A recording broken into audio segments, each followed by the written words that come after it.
Hi, I'm Garmbreak1, and this is Midgardia RPG's cool crowdfunding show. I'm here with Dave Kays. How's it going?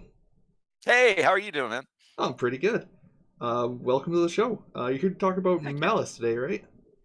Yes, A Town Called Malice is the new game from Monkey Fun Studios. We previously have done other Kickstarters such as Spirit of 77 and Bedlam Hall, and this is our new game about Nordic horror, about small town isolation, and a story game that makes people get together and deal with difficult relationships, but while trying to face unknown darknesses. So Spirit was our first, and we really were blessed in the fact that we did not know whether or not anybody else was going to be interested in a tabletop based off of 1970s, kind of pop culture stuff, and it was really a labor of love. We didn't know if anybody would buy it, but we liked the idea because both me and the writer, other writer Bob Richardson, we were fans of all that stuff, of Kiss and Ziggy Stardust and Rockford Files and all that. So we put all the stuff that we liked in one game and just kind of threw it into the masses and see what happened. And then the Kickstarter did very well, and so we were very pleased at the response that people have given us. And speaking as a company, of course, when you're doing something about the 1970s, the next thing you do is something about butlers, and so Bedlam Hall was the kind of a different setting that we had expected to do after Spirit of 77, but what we as a or at least myself, as a designer, I tend to go for things that I find interesting. So it's more along the lines of, well, I'm into this at this particular time, so is there a game for it and how would you do it? So Bedlam Hall at the time was written because Downton Abbey was doing its last season, and my wife, big fan of Downton Abbey, and she said, why don't you make a game on this? And I said, well, I really don't know how I would. I don't know if anybody would be really interested in that kind of thing. And then it dawned on me that afternoon while we were out grocery shopping to say, wouldn't it be funny to be the staff of Downton Abbey but for the Addams Family?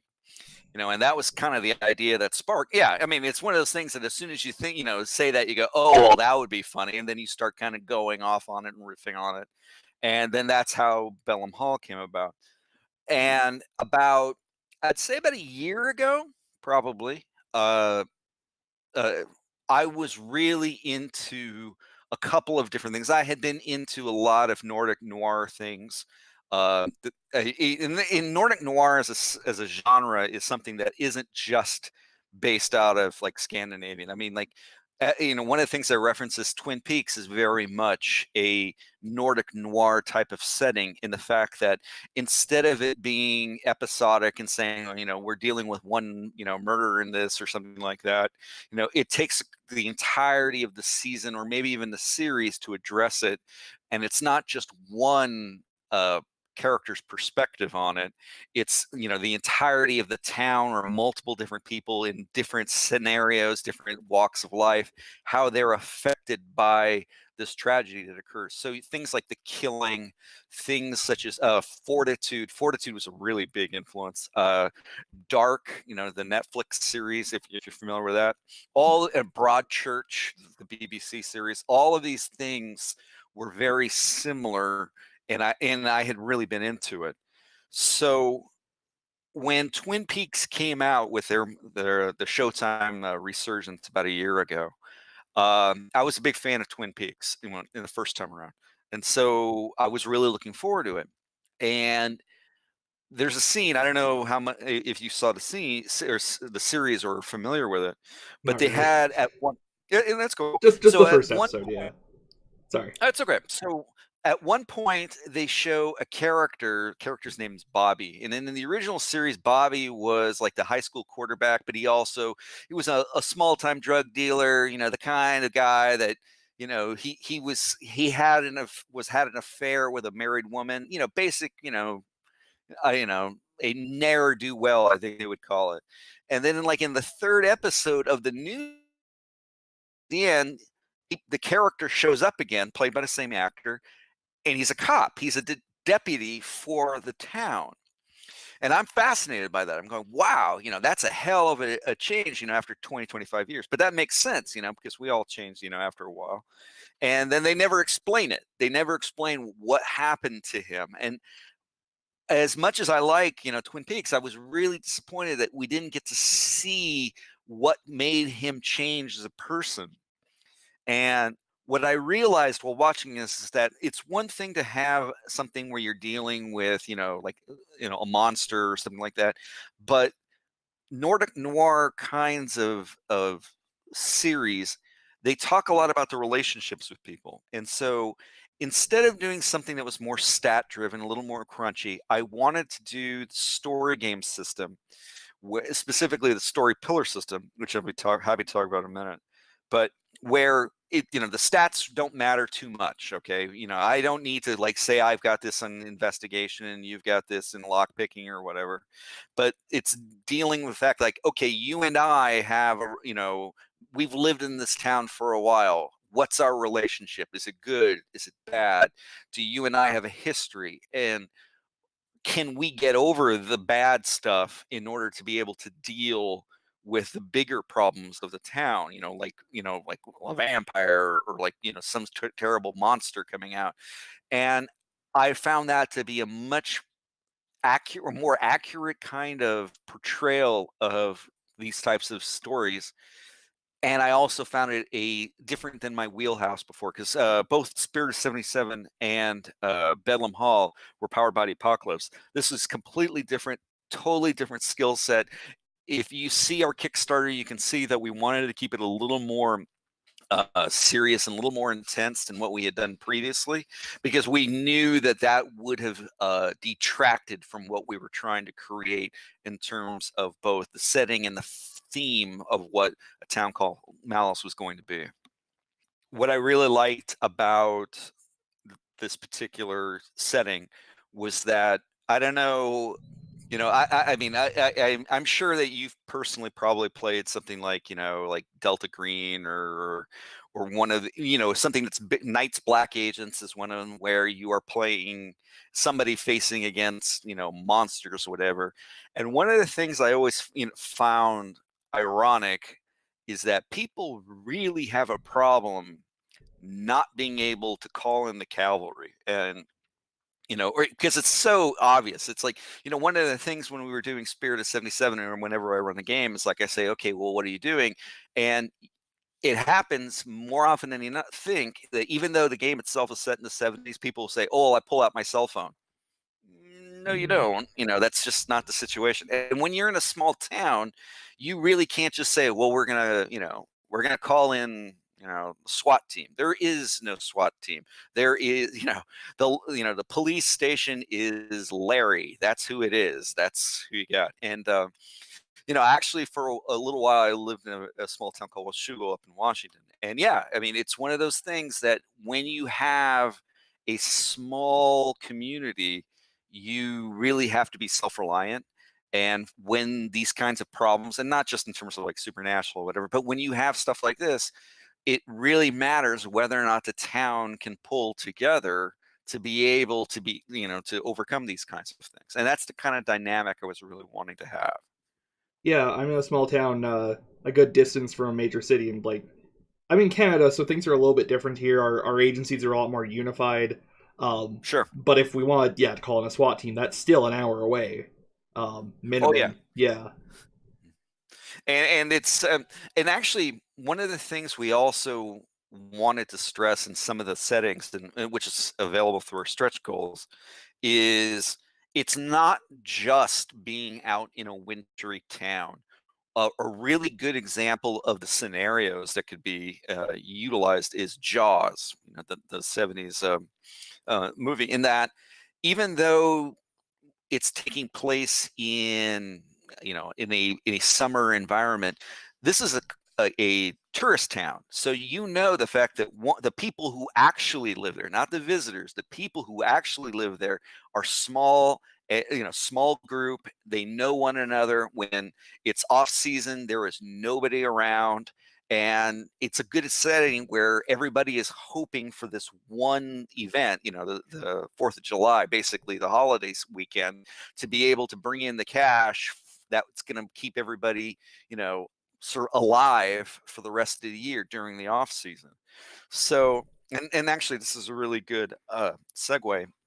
So, one of the things that the story pillar system provided, the story pillar system, just to give you an example, Sorry, was no that was worries. that was my alarm for this interview. Oh, no worries. So the story pillar system was put together by Protagonist Industries by a designer, Jason Olson, good guy. And his system was Home by Dark. That's the book he put out. Was intended to be like 80s kids on bikes type of scenarios where you are discovering things like Flight of the Navigator, ET, that entire environment, Stranger Things. I wanted to do something similar to that, but I obviously took it a lot darker. So the system itself, you have pillars that make up what really is the narrative and the fiction. So you have not just the darkness, that you're having to face, but you also have what's called the event. And the event is something that is not supernatural or not a threat, but it's something everybody needs to have to succeed, because if it doesn't succeed, it's going to cause a problem for everybody. So in Jaws, the event, of course, is the 4th of July weekend. For Twin Peaks, it's the sale of the hotel, because that it is bringing in a lot of money to the town. There's a great series called Trapped, which is available on Amazon, where they're dealing with the fact that they're dealing with a snowstorm of the century. So they know that the town has to get together, because they're going to be isolated and they will not be able to survive if people don't, come together for it. So these are the kinds of things that I really wanted to put into the game mechanics. And of course, there's the body, which is really the spark, the impetus, not unlike the Laura Palmer of Twin Peaks, where it starts people having to address these kinds of things. It's the gateway, the trailhead, if you will, into the storyline. That's pretty cool. Yeah. It, yeah. So it sounds like it's got a lot going on. And Yeah, it's good. And I realize that, I'm the one who wrote it, so of course I'm going to say it's good. But it's also, as I said, it was something I hadn't done before. Most people, if you see a lot of the games that I run online or found me at a convention or whatever, know that, I'm very animated and very over the top. But this is a scenario where I collaborate as much as the players do into where we're going. And I never know for sure what's going to happen. And I like the fact that it made me a better designer, a better writer, and also, spread my wings a little bit to try different things, because I didn't want to be just pigeonholed into being the 70s guy. yeah, absolutely. Although it's Fargo 80s, because I there's certainly a little bit of Fargo's actually late 90s, I late think. 90s. I think. Right. Yeah, Everything before 2001 is a blur to me. I'm a youngin. it's okay. Yes, there's definitely some stuff reminiscent of that in some of the artwork. Yeah, and actually that was very intentional. We really wanted to make sure, because the Fargo really did have that kind of I don't want to say bleakness, but they really did show that kind of grayness that can form when you're dealing with some very serious weather, and I know that sounds funny coming from somebody who's based out of Los Angeles, California, but I found that to be like I said, I had been in environments before that were up in the Pacific Northwest, where there's even though it's not quite as bad as, some areas there, you can definitely get some weather out there. And so I really liked to be able to say that it, the weather and the environment affected how you were dealing with things just as much as any other aspect of the game. You know, you couldn't just hop in the car and drive somewhere, because the next somewhere is easily 3, 4, sometimes even 5 hours away. Yeah, I've been out in the middle of the country, doing stuff with no real way to get back unless I get somebody to come get me and stuff like that, and it's concerning. Yeah. One bad storm and you could be hooped. Oh Uh, yeah, absolutely. yeah, and there's a certain peculiarity of small towns as well, which I see implied throughout this the atmosphere where everybody knows each other, and any small town nowadays is like one or two big disasters away from just being a ghost town, and that's the Yeah, unfortunate and reality. actually, no, and you touched on it in the fact that one of the mechanics of the game is that because the relationships are important. So not unlike the fiasco kind of scenario, you develop next to the people next to you what your relationship is, and you both participate in choosing how that relationship is. And that's not necessarily saying that you and I are going to have conflict based off of hatred or previous fight, but it also can be things like, okay, you and I both you and I used to be best friends at some point, but a girl got between us. That is something that in small towns that happens, and that can actually linger for a while. Or it can be also a scenario where you may be the local sheriff, and I may be the local, how do you put it? Well, the criminal element, but you and I, we were altar boys together. So even though the two of us may not be, on the same side of the law, there's that kind of background to where if you were to call me and say, hey, I need your assistance on something, chances are I'm probably going to help out, even though I realize I'm not going to tell you that I'm, busy trying to, deal with some stolen radios or something like that. I know what I can't tell you, and that's something that in small towns does happen quite a bit. People have animosities with somebody that is hard to explain to outsiders, because it's 20 years old or whatever. Or it's something where it's like, yep, he and I, we've known each other forever, and that's just how it is. you know Yeah, I don't know if you ever seen the series Justified. yes, Yeah, exactly. Actually, that's an exact example of it, and the fact that those two, Raylan and the character played by Walton Goggins, but you know who I'm talking about. The yeah. two of them, they know one another. They just have been, you know O- f- Over the years, one of them they're became too connected. Yeah, they're too yeah, connected with one another to not have a relationship with yeah. one another. Just unfortunately, one of them became a friggin' neo-Nazi in the meantime, which is unless I we're always thinking of two felt that different he guys. was faking that actually in the Yeah, series. I always thought the character was just basically doing it to get ahead. yeah. I only got a couple episodes in, for a number of reasons. Mostly, it was just hard to find up here in the cold, frozen Sure. north. But neo Nazis, man, not even once. Yeah, very true.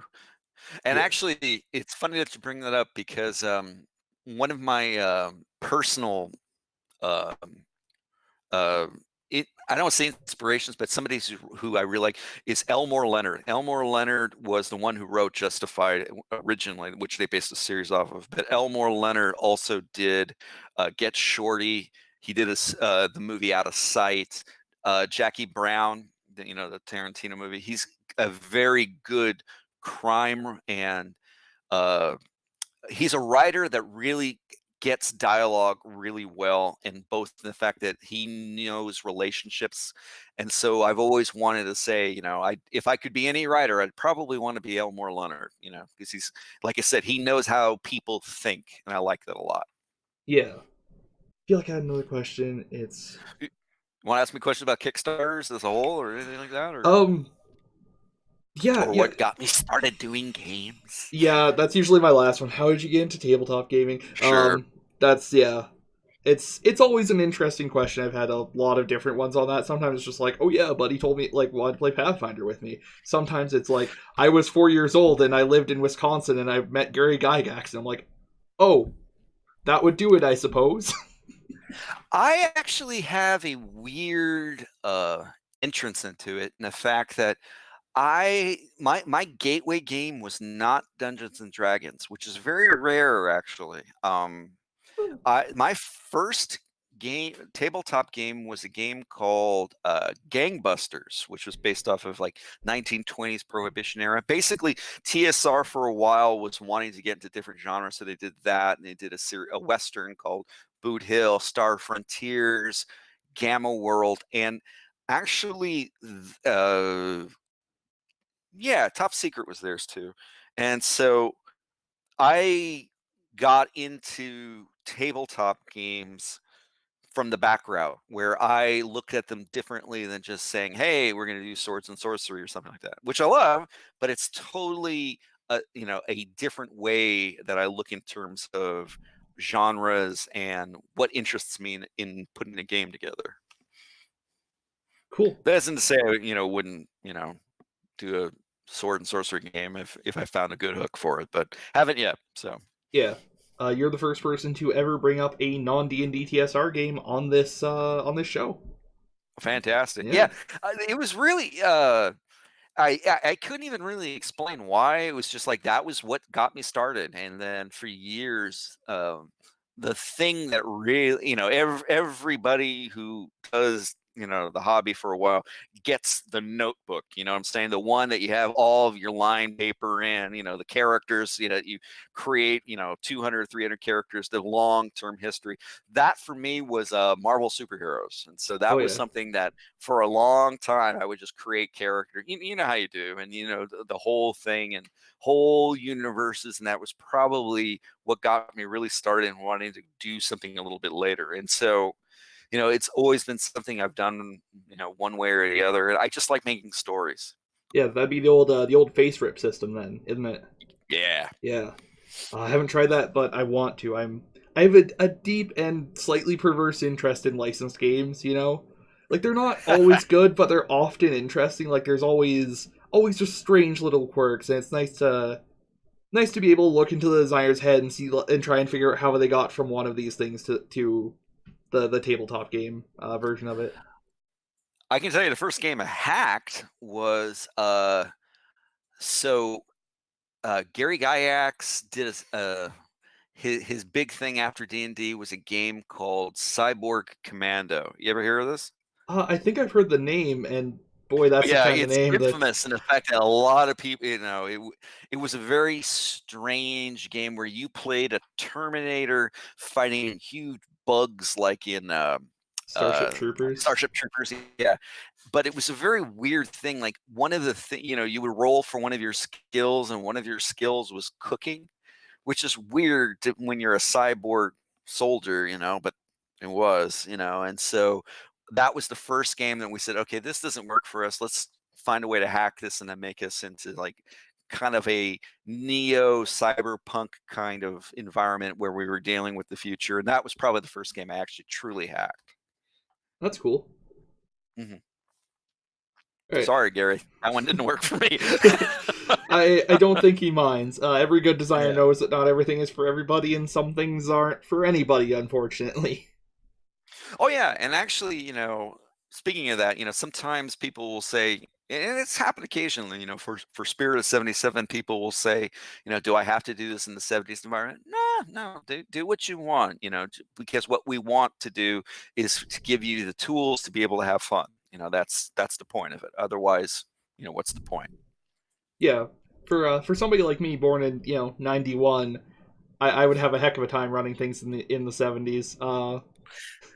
It doesn't come as intuitively as it might to certain people.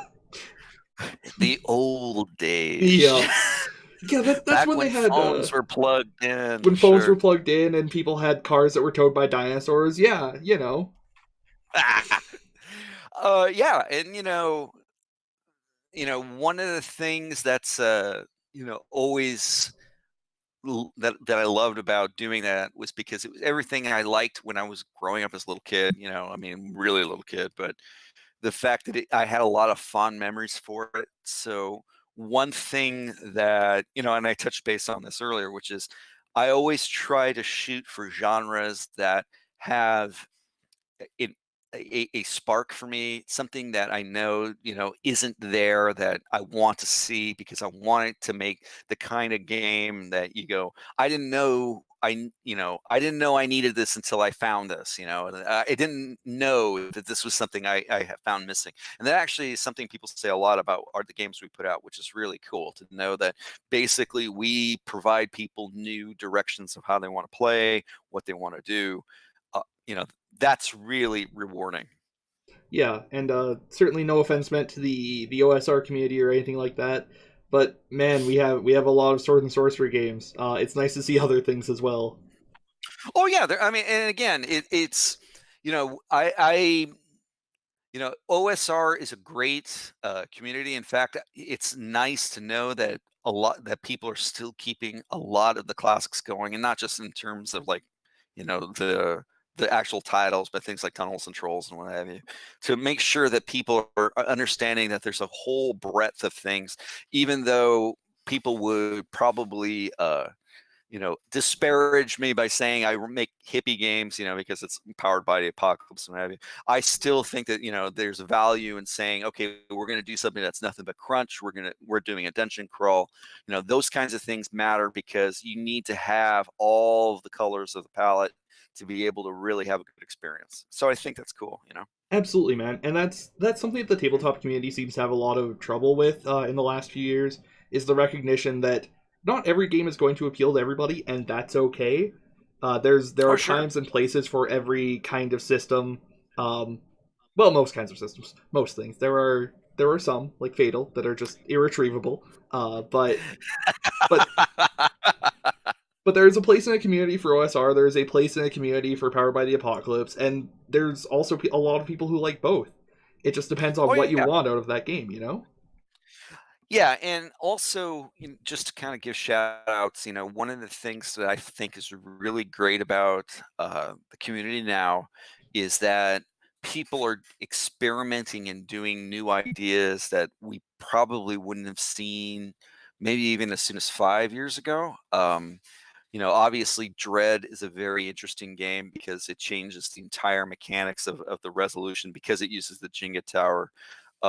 Stephen Dewey's 10 Candles, which is, a brilliant, mechanic, and the fact that everybody is basically, your life is based off your character's life is based off of the candle in front of you.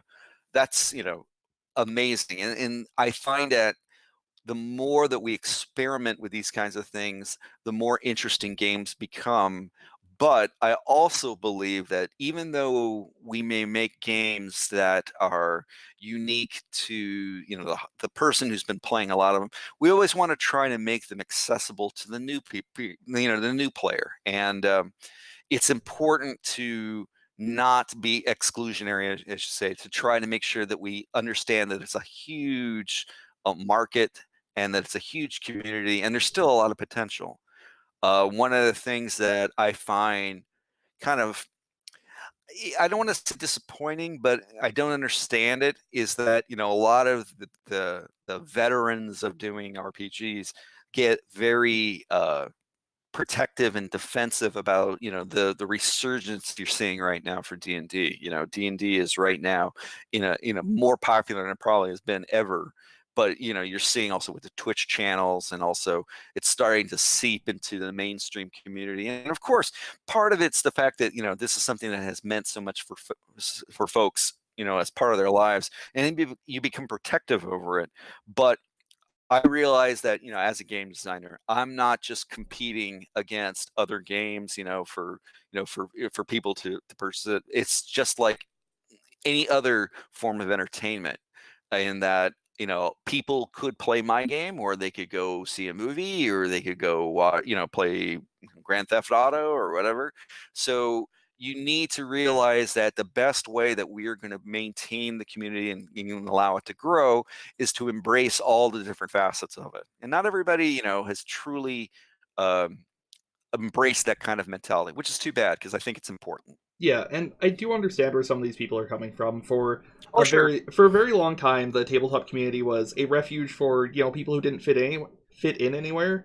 I was Yeah. certainly one of those, and now to see the kinds of people who look and talk a lot like the people who hurt you, it's not the most comfortable experience, but it is the kind of thing that you do eventually need to let go.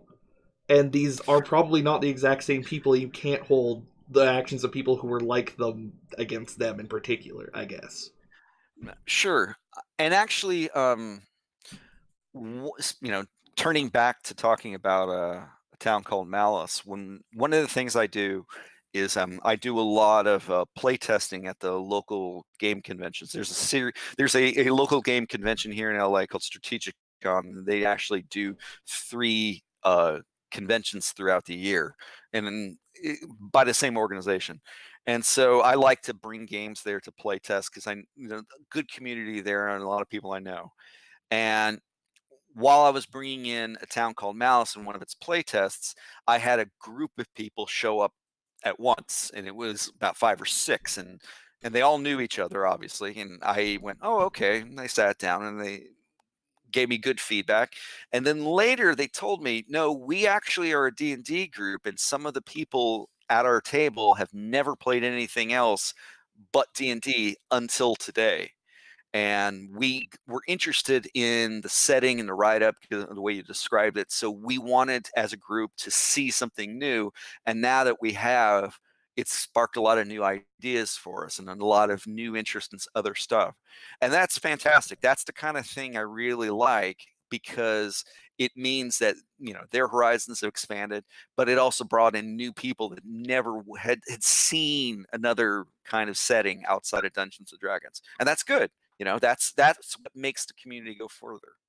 Yeah, absolutely. And there are a shocking amount of people who have never played anything other than D&D. And well, there's a lot of people who are getting into the hobby through Critical Role who are kind of under the assumption that if you want to play tabletop games, D&D 5e is your only real option, which is not their fault. Don't Yeah, get me wrong; it is just slightly unfortunate.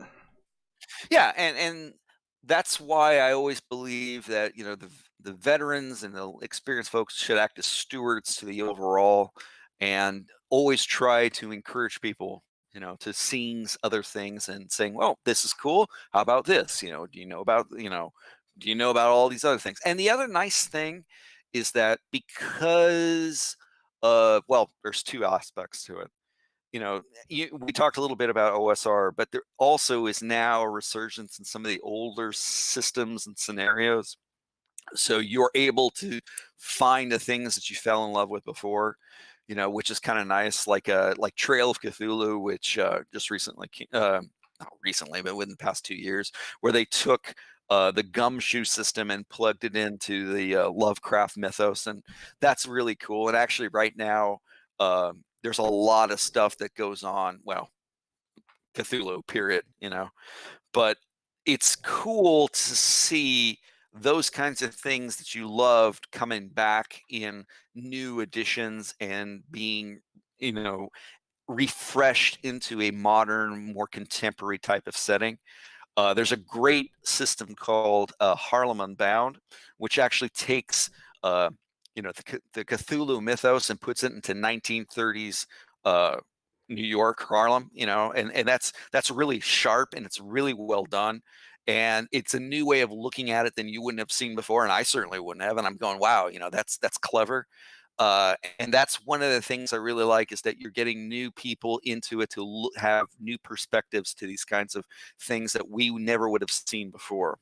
Yeah, there's a ton of stuff that's being brought back. Like Yeah. the old West End Games D6 system. There's at Yep. least 3 active variants of that going right now. You've got like Tiny D6, Yep. Open D6, Aaron Clooney's Simple D6 or something. I Synchronicity. think It's so. got the Yeah. word six somewhere in there. Sure. I don't remember.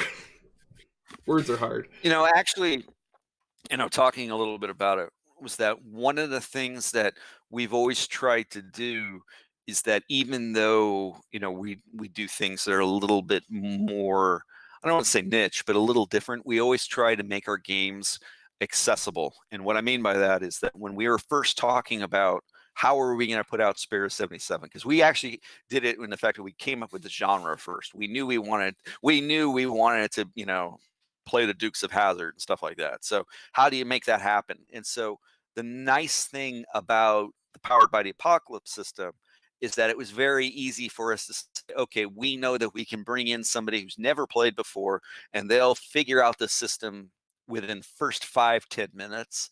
And once they, realize that they can, basically run wild, it makes it a lot easier to get them into other systems, something that's a little more crunchy, something that's a little more complex.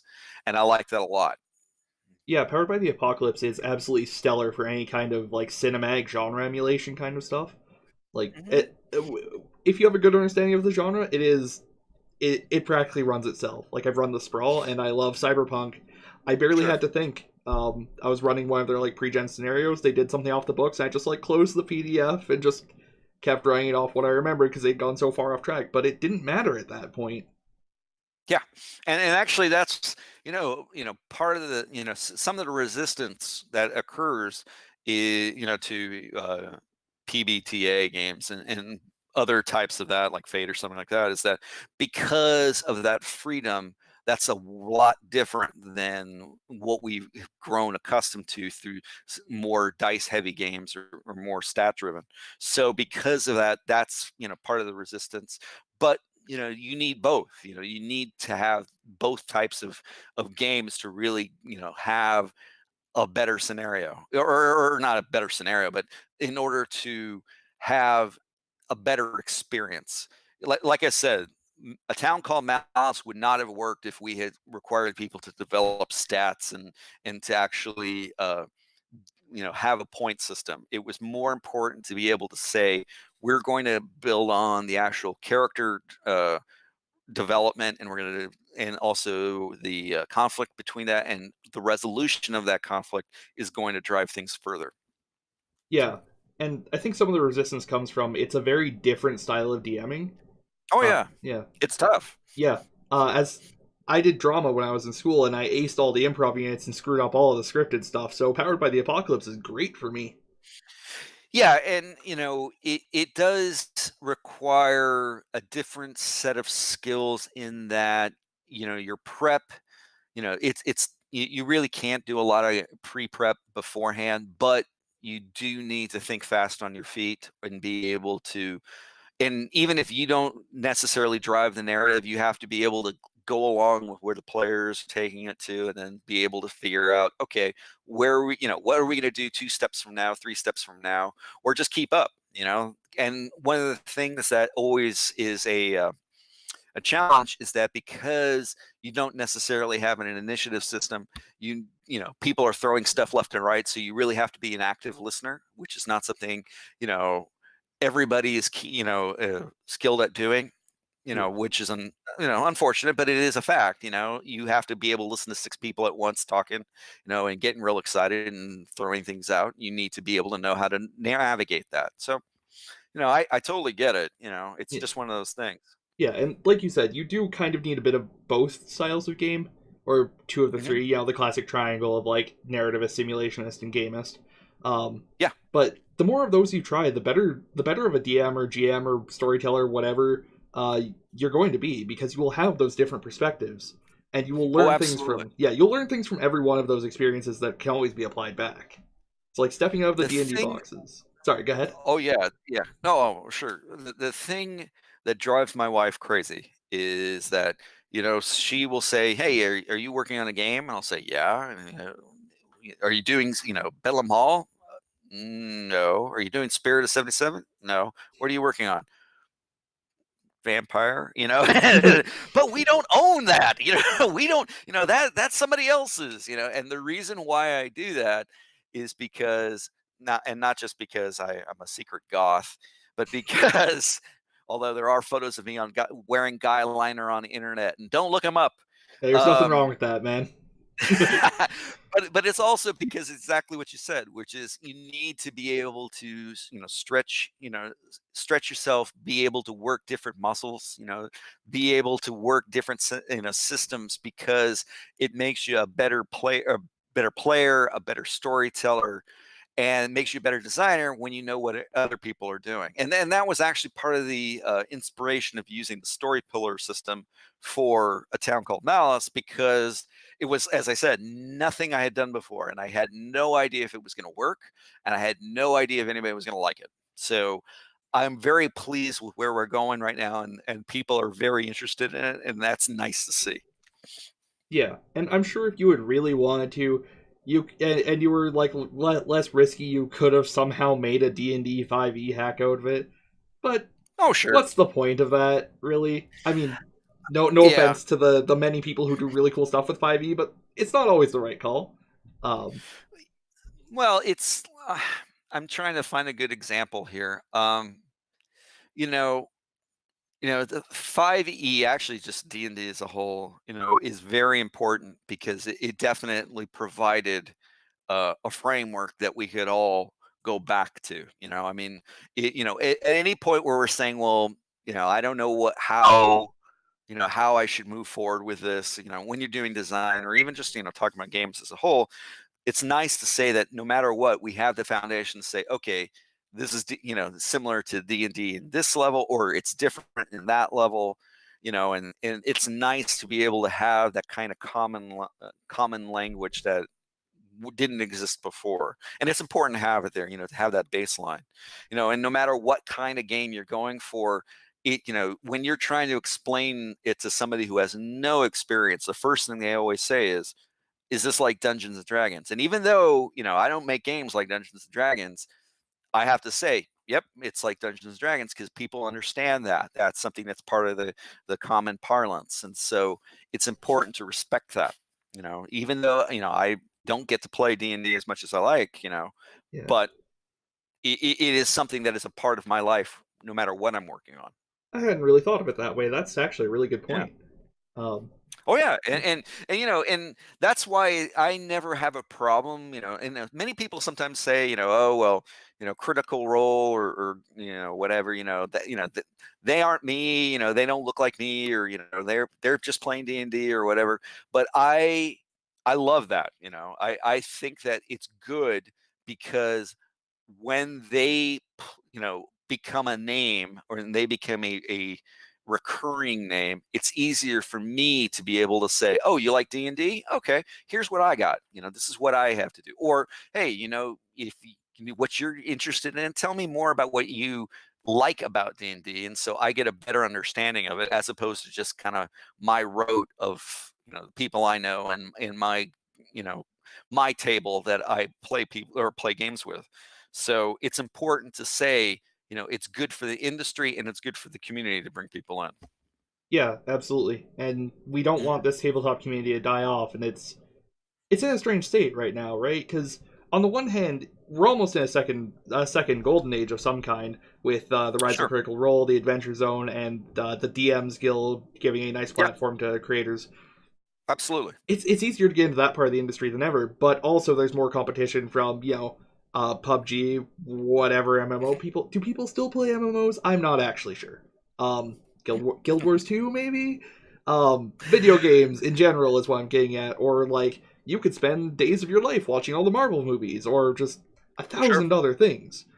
So the fact Yeah, that and actually, yeah, if you don't mind me interrupting, no, go ahead. so it's interesting right now in terms of the other side where you're a publisher, because you have a lot of you have a lot of tools available to you that you didn't have, as 5 years ago, in that you now can say, I have an idea for a game. Well, you don't have to try to just get it out to the big guys, to Steve Jackson or whatever. You can publish it on your own. You can publish games if you have an idea. You can actually distribute it through things like, Indie Press Revolution or through Drive Through RPG. Those are now available to you. You can do print on demand. You can now, desktop publishing is now a reality, and it's much easier to do. And because of that, you have a lot of things available. But because of it, it also means you have to develop other skill sets. And what I mean by that is, people ask me, so you're a publisher, so you must play games all day. No, No, actually, what I do a lot of is, things like, okay, with this Kickstarter, it's like getting, word out, doing a lot of promotion, doing marketing, doing, making sure that orders are fulfilled. And it's fundamentals of business that even though, it's a fun job, but it's still a job. And it's something that allows me to do what I love, at least, as much as I can. But it also means I need to take it with a little bit of seriousness and a little bit of professionalism, because there's so many games out there. In order to stand out, the best way to do it is not just be clever or a pretty picture, but also to be consistent in your quality and also in your professionalism and trying to make things happen. And that's just part of life, but it's one of those things that, people come back to a lot of what we do because we're always putting out new adventures for what we've done. We try to have a presence. We're going to be at Gen Con this year. We try to make sure that people know we're not just throwing things out and then you'll never hear from us again. We try to make sure that we are not just a game, but we're also a company you can talk to, you know? Yeah, absolutely. hmm Uh, oh yeah. Do you want to talk about Kickstarters while we're at it? Because Yeah, this sure. is your like third Kickstarter, right? Yes. Uh, Yeah, and actually, this is kind of a pretty groovy segue. Kickstarters are great because they allow the little guys to be able to uh, fund and put something out that they couldn't have done before, by themselves. Kickstarters are, at one point, you probably could have thrown anything up, and when people probably would have backed it if they thought the idea was great. And we were very fortunate when we did Spirit, in that we put a lot of extra effort in. But it wasn't just that. We did a lot of research and asked a lot of questions from a lot people who had successful Kickstarters on how is the best way to engage, what's the best way to prepare. um, because of it, it wasn't so scary to do this particular one. And we're doing it a little differently in that we're wanting to basically focus primarily on the product. Before, we had a lot of extra stretch goals and what have you. Now we're doing it just strictly off of the genre and the play sets that we're going to be putting out for it. But Kickstarters are something that, you know, uh, um, Jeff Combos of uh, Hollow Earth Expedition. He's a good buddy of mine for Exile Game Studios, and he taught us very early that Kickstarters are like a game unto themselves in the fact that they do require a strategy to them. They do require um, effort, patience. That's something that's always really tough to do because you sit there and you refresh, going, "Has anyone got anything? Has anyone got anything?" And that's when my wife comes in and goes, "Dave, it's 3 a.m. Oh, but it's somewhere in the world, somebody's up looking at Kickstarter, and that's just something that you get kind of have to be able to develop that kind of fortitude and you know not drive yourself crazy with.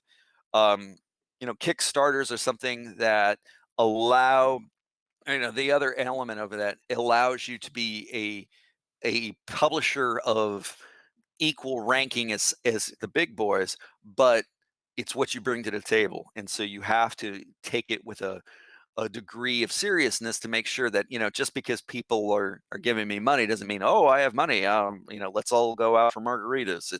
It's now that I have made a commitment to you to say, I'm going to get this out for you, and a lot of people dislike Kickstarters, and rightfully so, because they've been burnt by them in the past, where somebody, somebody brings in a whole lot of money and then they never do anything, or it implodes, and that leaves a bad taste in their mouth. And I totally understand that. So the thing you need to do whenever you do a Kickstarter is to make sure that you realize that you are making that promise to them to say, and I'm not doing this for the money. I'm doing this for the product. You're helping me make the product get out. You're making this idea come to reality. And that's a bigger kind of commitment than just getting the dollars and cents. Because what you're doing is, yeah, you're giving me cash to be able to say, I'm going to make this happen. But now the impetus is on me and the responsibility is on me to make sure I, give you the bang for the buck, you know? I provide you with what I said I was going to do. Yeah, absolutely. Uh, Mhm. Anything else you want to cover that I haven't gotten around to yet? Uh, I always welcome people reaching out to us on Twitter and Facebook. Our website is monkeyfunstudios.com. We are also on Instagram. Um, One thing I always say to people is that, there's a game out there for everybody. If you got a game in you, definitely pursue it. L Talk to folks. We've got a really good, not just a player community, but a good designer community now in RPGs, so always reach out. I'm always amazed at who will, like, respond to you if you just ask a question. And I always love it when people ask questions to me, through our, social media and whatever. And please check out our Kickstarter for A Town Called Malice, both on Kickstarter and our Kickstarter, I believe, closes May 24th. Once Yeah, May the 24th, the, yes, the sir. yeah, the CFO, she just told me it was May 24th. But after that, we're going to be doing backer kits, so there will be pre-orders as well. And come find us. We really love to talk with people. All right, and it's been great talking with you. Good talking with Yeah. you. Best of luck to you on your Kickstarter, and yeah, again, if you ever do anything like this, hit me up again. And for our Thank viewers, you. Appreciate it. have a good night, everybody.